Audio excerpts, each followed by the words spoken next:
چت حاجی یه کاری محمد موزی کرده بود. مال چی بود اسمش چیه؟ ها اومده بود عکسشو گذاشته بود، فرستاده بود برای چت جی پی تی، گذاشته بودش که گفتش که دختری که به نظرت بهم میاد تو بذار کنارم.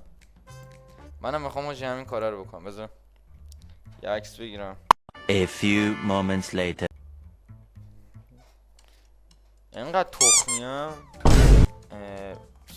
حالا تلگرام دسکتاپ. خب اینه عکسی که من مد نظر دارم، از خودم گذاشتم یعنی.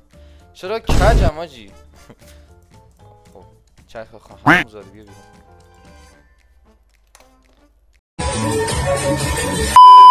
به نظرم مثلا کیم کارداشیان، نه آجی کیم کارداشیان خیلی به من نمیخورد، در سطح من نیست.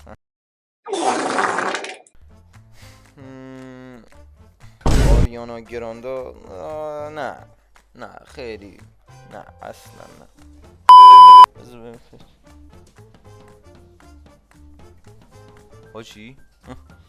وای آجی، وای آجی، وای پشمام